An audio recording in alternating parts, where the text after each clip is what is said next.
Сәлеметсіздер ме, құрметті оқушылар? Бүгінгі сабағымыздың тақырыбы тоқтап отам, атаң келеді артыңда. Сабақтың мақсаты күнделікті тұрмыстық тақырыптарға байланысты жаңа сөздер мен тірек сөздердің мағынасын түсіну, мәтіндерден жалпы және жалқы есімдерді ажырата білу. Жаңа сөздермен таныс болайық. Жарықтық, светлая душа, зиялы, скромный, воспитанный, қалжыраған, обессиленный, уставший. Оқылым алды тапсырмасы. Тоқтап отам, атаң келеді артыңды әнін тыңдаңдар. Әнді тыңдап болғаннан кейін төмендегі сұрақтарға жауап беріңдер. Бірінші сұрақ. Бұл әнді бұрын тыңдап па едіңдер? Екінші сұрақ. Ән кімге арналған? Үшінші сұрақ. Бұл әннің сөзін, әнін кім жазған? Төртінші сұрақ. Авторлар туралы не білесіңдер?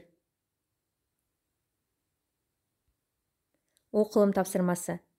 Өлеңді мәнерлеп оқыңдар. Қарамен жазылған сөздердің мағынасын түсіндіріңдер. Жалпы есімдерді табыңдар. Тоқтап отам, атаң келеді артыңда. Бір мойныңды қалжыраған қарт ұлға, сенің сәби сәттеріңнің мысқалын айырбастап ала алмай жүр алтынға. Тоқтап отам, атаң келеді артыңда.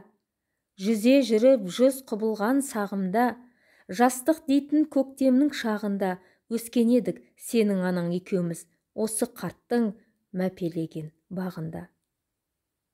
Қарттың бағын жайлайтынбыз ен тегін, тыңдайтынбыз алуан ертегін. Жинап алып жүрер еді жарықтық, күл ауылдың елтеңі мен селтеңін. Ей болашақ, қарт келеді зиялы, кейімесін ата қыран ұялы. Сен сыйласаң сәби шақтың бір сәтін, атаң саған ұзақ өмірін қияды. Ақылына айырбаста күлкіңді, қайтесің сол күлкі дейтін шіркінді. Бейқам күліп өспеген соң өз басым, бос күлкіні ұнатпаймын бір түрлі. Тоқтап отам, атаң келеді артыңда. Дария шалқар даналығын ал тыңда, сенің сәби сәттеріңнің мысқалын айырбастап таба алмай жүр алтынға. Тоқтап отам, атаң келеді артыңда. Тапсырма дескрипторы. Өлеңдегі қарамен жазылған сөздердің мағынасын түсіндіреді, сұрақтарға жауап береді, өлеңнен жалпы есімдерді табады. Өлең мәтіні бойынша берілген сөйлемдердің дұрыс бұрыстығын анықтаңдар.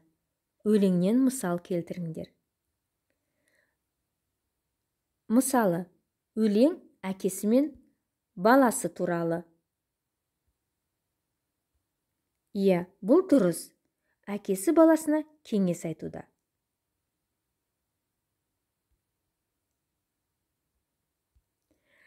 Тапсырма дескрипторы. Мәліметтердің дұрыс бұрыстығын анықтайды, өлеңнен мысал келтіреді. Кері байланыс береміз. Мен бұрыннан білемін, мен бүгін білдім, мен енді білемін. Сабақ аяқталды. Сау болыңдар.